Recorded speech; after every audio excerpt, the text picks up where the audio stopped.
What's up, friends? John Bush here.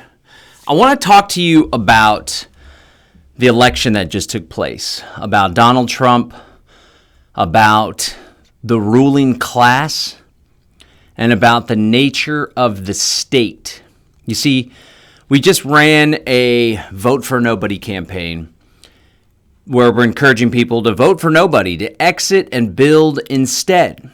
Exit and build means to exit systems that we disagree with, centralized, coercive slavery systems, to build and participate in new, alternative, decentralized, voluntary systems.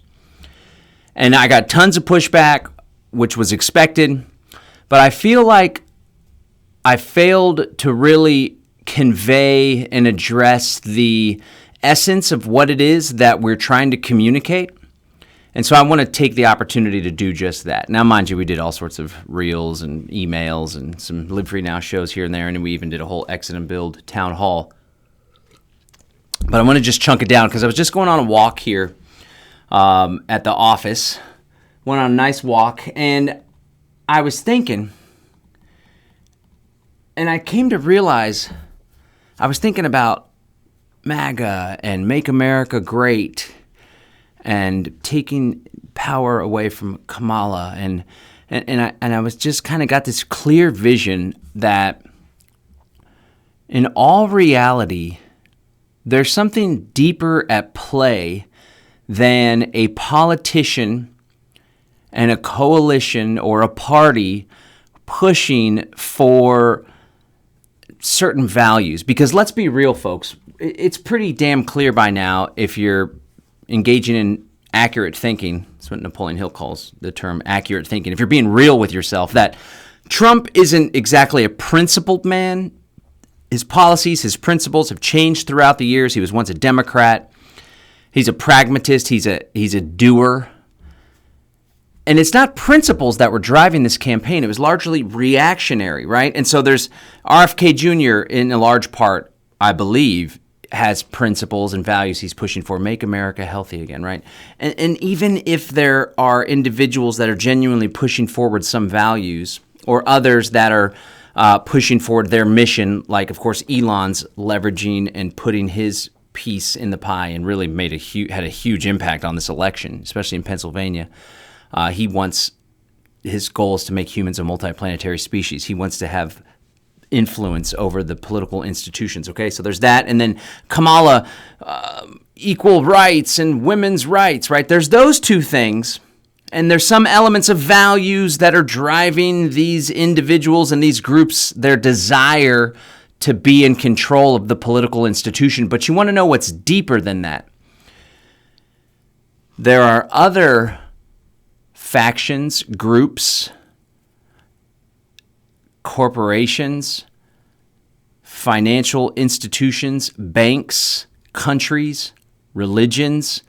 There are other groups that are more powerful than Trump and Kamala and Obama, Clinton, deep state DNC, and RNC, Republican militarism faction. There's these deeper rooted interest groups that, regardless of Clown A or Clown B being in control, they maintain control and they maintain the status quo. To point out just a couple of these groups, most definitely the bankers and banking families, and especially central bankers. To point out some other groups, most definitely hardcore military industrial complex pushers. Another group, of course, is Israel and the Zionists and those that are seeking to essentially eradicate Arabs in the area and have a greater Israel that expands beyond the territory of Israel now, which already expanded well into Palestinian territory. And on top of that, the predator class, as Derek Rose calls them, the New World Order, the technocrats, these oligarch technocrats that are seeking to create a total panopticon surveillance society. So you got Trump, Kamala. We have our own views and our own things, but there's this energy, there's this money, there's this force behind both of them, each of which controlling various power centers, to borrow G. Edward Griffin's term, various power centers in society. Obviously, the DNC, deep state faction, has control of the mainstream media. The right faction, the Republican MAGA faction, has all sorts of control of social media, the podcast sphere, right? There's some variation there, but again, at the end of the day, the real power centers, what are they pushing for? To come back to my original thesis here. Trump, these values, make America great, American exceptionalism, America first, economy, growth, right? And then Kamala, egalitarianism, equal rights, protecting women, everyone gets an opportunity. These fake, pseudo-phony values that everybody focuses on in this bullshit culture war. But in all reality, what are these deeper-rooted interest groups that don't ever change, that constitute a shadow government? There's a shadow government bureaucracy, the advisors, the Edward Mandel Houses, who wrote Philip Drew Administrator, the guy that was behind Woodrow Wilson, who pushed forward all sorts of international, supranational bureaucracy, shadow government. But then you have the people behind the shadow government. What is it that they want? What is it that they want? Because it's not what you want, my friends. What is it that they want? They want control of the state. They want to maintain their position as the ruling class. And even though there's these two surface level factions that are seemingly at war with one another, battling it out, it's much like the WWF, that's what it was called when I would watch. WCW wrestling, it's fake, it's fugazi, it's a phony, it's a deception, it's a smoke and mirrors, it's a, hey, look over there, don't peel back the curtain to see that the predator class and these large institutions are in control of the entire mechanism of the state. And then they put their ponies forward, they put their clowns, their puppets forward. Some of them, oh my God, Trump, we didn't expect that to take place. How can we get our roots into him? How can we dig our fingers into his back or up into his cavity and control him like a puppet? Now, he's a maverick. He speaks his own mind, I genuinely believe. But on the other hand, Kamala is most definitely a puppet, but that doesn't make Trump any less controlled because he has to stay inside of this box, my friends. And reducing the size of government and cutting government spending and reforming the CDC and the FDA, that doesn't make a bit of difference in the grand scheme of things when you recognize that we all were born into an institution that forces our allegiance through the barrel of a gun, simultaneously extracting the productivity of every single human being that exists in this space. There's the productive class extracted. There's the parasitic dependent class completely leveraged and controlled with the carrot and the stick, both parties, carrot and stick. It's the state, the institution of the state, that organization which enjoys a geographic monopoly, control over a given territory, and they have the exclusive right to initiate violence against other peaceful human beings. This, my friends, is the prize. The presidency isn't the prize, although the presidency plays a role of it. Control of the mechanism of the state is the prize. And why do they want to control that mechanism? Because that mechanism has the false authority that leads Americans and other individuals in these statist societies to believe that they owe their allegiance. And if they step out of line, they're going to get smacked. They're going to get hurt. They leech the wealth and extract resources, and they deploy human beings in a mission to fulfill their ends and their values, going to war, going to battle with one another overseas, fighting one another, fulfilling the factory positions so the capitalist corporatist class can extract wealth that way, take wealth and then use it to do their bidding. That is the prize. The state is the problem. The system is the problem. It's not in who's in charge of the system. It's the system that's the problem. And what we're trying to do with this exit and build counter campaign, vote for nobody. What Derek Bros is doing, what we're collectively doing with our mission, with Freedom Cells, the People's Reset, the Greater Reset, we're trying to get people to think outside the damn box and not to think about the election of the day, which is what they want you to think of. They want you to be distracted. They want you to be divided. They want you to focus all your effort and energy and attention on this stupid little box that doesn't change a damn thing. It barely changes anything for you, and it most definitely doesn't change anything for the future generations to come. It's these tiny little nuanced debates when in all reality, ain't nobody ending the Fed, nobody's ending the military war state, and still to this day when people say Trump is a peace president, they don't even know that even though he didn't start a new war, the United States government was already involved in 7 or 8 wars. There was no need to start a new one. He expanded the existing wars, and he killed more civilians with his drone bombs than Obama before him. Not to mention, he's this great fiscal conservative that ran all these successful businesses. We do have something to learn from him in his entrepreneurial world, but at the same time, he increased the money supply 40% under his watch. Not to mention, racked up the debt way more on average than presidents before him. And so when people they're not even aware, like, oh, he's a peace president, that's all an illusion. You're drinking the freaking Kool-Aid, man. He's not a peace president. He may pull us out of involvement with Ukraine, but he's most definitely going to he's going to lean right back into the control, he already is, of another major power player in this country and across the world, Israel. And the Zionists. And they're able to take that control through brownstoning, through blackmailing, getting powerful people in compromising positions, oftentimes doing illegal, unethical things, and now they have those individuals by the balls. And Trump is one of them. RFK Jr. is one of them. And much to my dismay, because I was a big fan and get great inspiration out of Elon Musk, he too is captured by Israel. Okay, so you think, oh, he's going to improve, we're going to get out of these wars. No, the military-industrial complex ain't going anywhere. It's deeply rooted in the institution of the state. War is the health of the state. You see? It's all Fugazi debating over this tiny little box of allowable changes and policies that you can even contemplate, that you've been conditioned to fight over. And what we're trying to do with the Exit and Build thing is show you there's another way to organize society. You see, we're not looking for incremental, tiny little improvements to our quality of life. Maybe we're keeping a little bit more of our money, a little less of our money is going to Ukraine, but a whole lot more of it is going to kill innocent brown women and children. Now the number's 40,000 dead in Gaza, most of them women and children.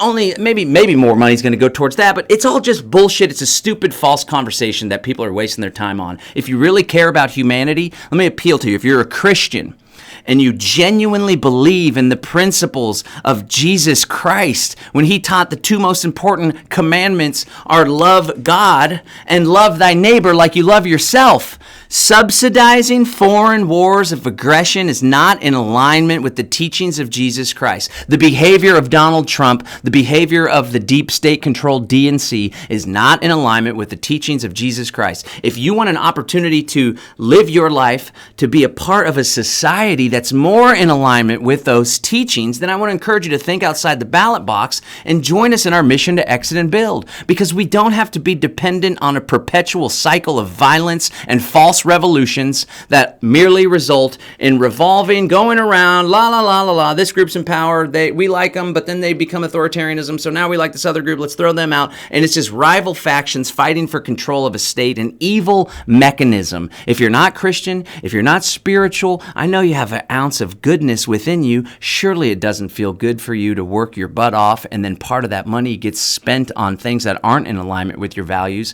that gets spent on killing innocent civilians, dropping drone bombs, involving in foreign wars of aggression. Again, Trump isn't going to stop that. As a good person, does it feel good that you're subsidizing your own oppression? It can't feel good. And so I want to challenge you guys. We need you guys to step outside of the rhythm, the hypnotic rhythm that so many are caught in, and try to think bigger picture, big picture, big, massive, radical change. Cutting the budget of the FDA, reforming if it's tallow or if it's seed oils, that's great. It's going to increase people's quality of life. We're going to get to keep more of our money. I'm all about it. But I tell you what, ladies and gentlemen, the predator class is still going to advance their new world order.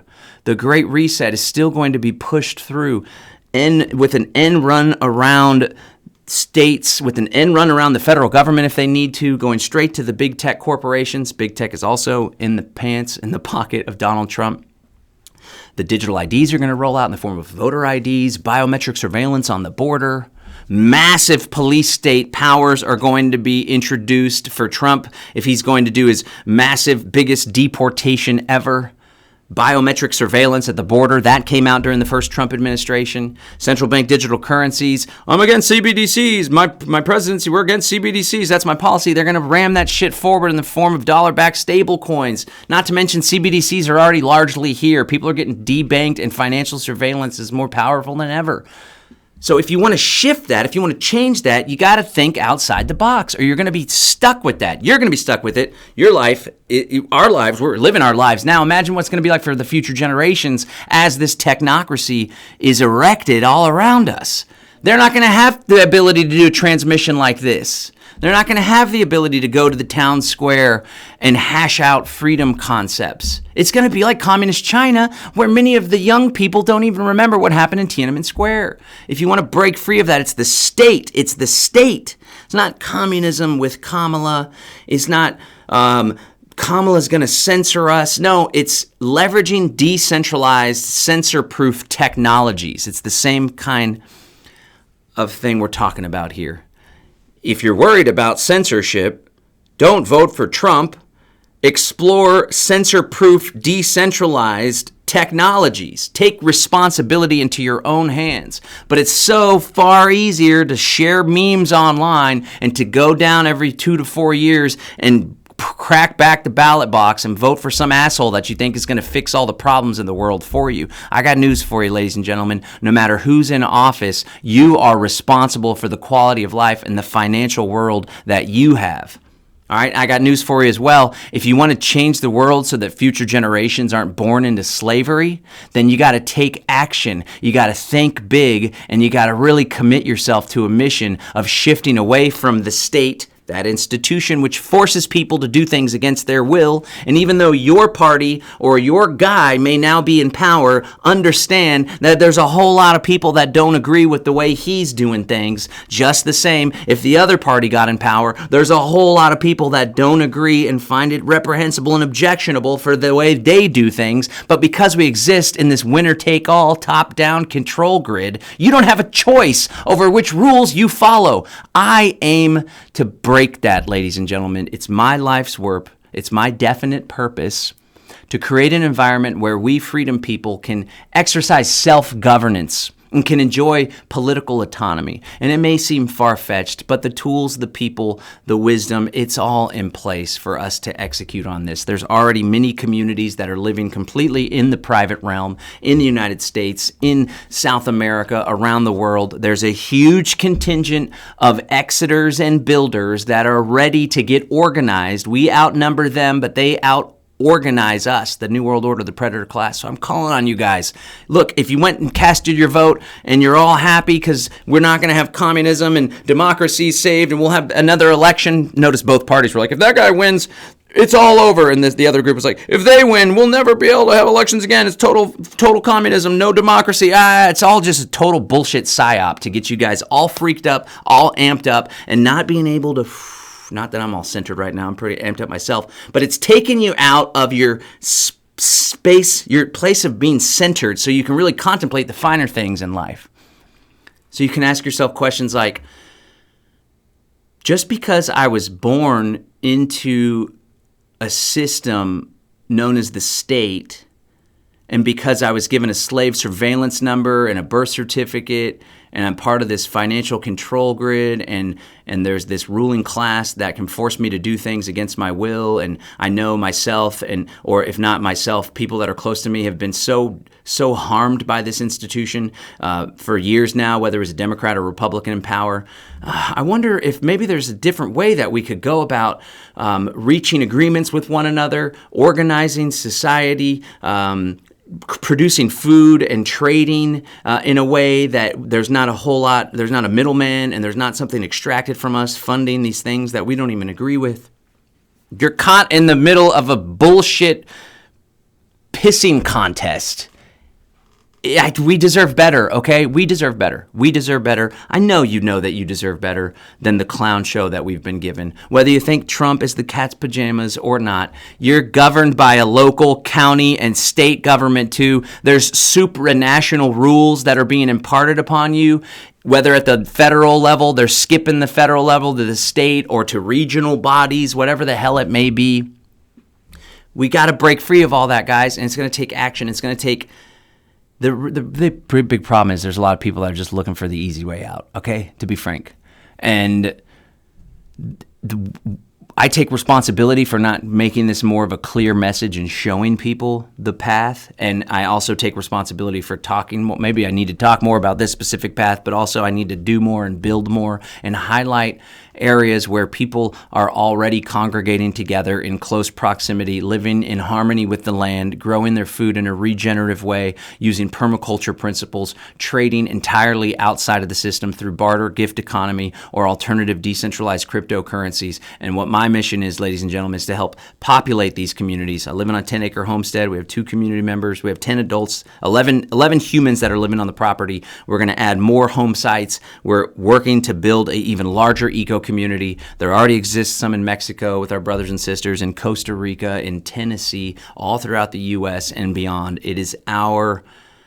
It's my life's work, and I want to invite you to be a part of it. And I'm going to give you greater opportunities to take leadership. You can do whatever the hell you want right now. I hope people take leadership, and I'm like, holy crap, what can I learn from you? We've never created a free society before. We're figuring it out as we go. But the point is, I want to take responsibility for helping to create greater opportunities for people to hop on board a common mission, leveraging the principle of organized effort, having a clearly defined purpose. And I tell you what, let us, please God, let us all step into a place where we recognize the divinity and the magic and the wonder and the power that lies within each and every one of us, and gives us the creative capacity to build a better world, because the status quo ain't cutting it, my friends. And I want to encourage you, shift your attention and your focus away from the dog and pony show, what they want you to be looking at, and shift it towards creating a life that's worth living, that you love, that lights you up in the morning, that's in alignment with your dreams and your values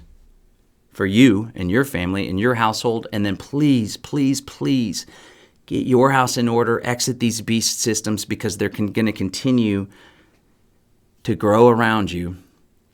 Exit these beast systems and join the mission to create that new world, not for ourselves, but for the future generations to come. That's the work that I'm doing. I hope that you'll join that work. If you want to follow what we're doing, we're launching a church. You could check that out at freedomfamilyfellowship.com. We've launched a church. We just formalized it, freedomfamilyfellowship.com. I hope that you'll be a part of the work we're doing. We're doing things in the private realm, outside of man's law, aligning with divine law, what I told you earlier, loving God, loving our brothers and sisters like we love ourselves. Those are the guidelines, and we're doing it in a very special way. I want you guys to be a part of it, but please just break free of this nonsense noise. They want to put you in a box. We can't stay trapped in this box. Our enemy isn't the communist DNC. Our enemy isn't the fascist Republicans. Our enemy, my friends, in fact, we shouldn't even be speaking in enemy language, but that institution which is holding us back from achieving a higher level of consciousness, a space of peace, love, where we can just be at ease, and we're not constantly worried that our money's being taken and extracted and that there's so many atrocities going on. We got to opt out of that system known as the state and build an alternative system that's better aligned with our values. All right, guys. Thanks for hearing me rant. This is John Bush. Peace and freedom. I'm out.